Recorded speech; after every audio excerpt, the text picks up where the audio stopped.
કચ્છ જિલ્લામાં ચાલુ વર્ષે ચોમાસું ખેંચાતા છેલ્લા 1 મહિનાથી વરસાદ ન થવાને કારણે બન્નીના નાની દદ્દર સહિતના વિસ્તારોમાં ઘાસચારો અને પાણીની તીવ્ર અછત સર્જાઈ છે, જેને પગલે માલધારીઓ અત્યંત મુશ્કેલ પરિસ્થિતિમાં મુકાયા છે।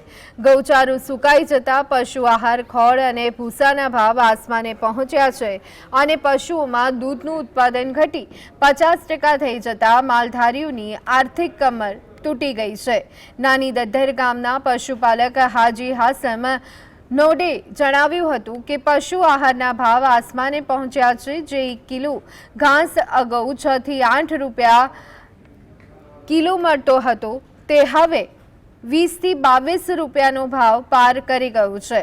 માત્ર ઘાસ જ નહીં પરંતુ ખોળ અને ભૂસાના ભાવમાં પણ ધરખમ વધારો થયો છે। ત્યારે આ ગંભીર પરિસ્થિતિને ધ્યાનમાં રાખી કચ્છ કલેક્ટર અમિત અરોરાએ ફોરેસ્ટ વિભાગ સહિતના અધિકારીઓ સાથે બેઠક યોજી પશુપાલકોને તાકીદે ઘાસચારો પૂરો પાડવા માટેનું આયોજન હાથ ધર્યું હતું।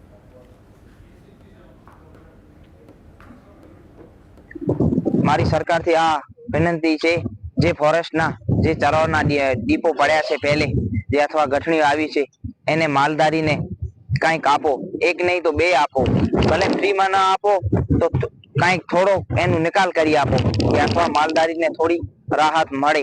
વરસાદ તો એક તો લેટ થઈ ગયો છે ઘણું, એના કરતા માલધારી બહુ દુખી પડી ગયા છે। અહીંયાની વાત કરીએ બની પચ્છમમાં ત્યાં પણ બોરી અછત પડી ગઈ છે, પાણીની અછત પડી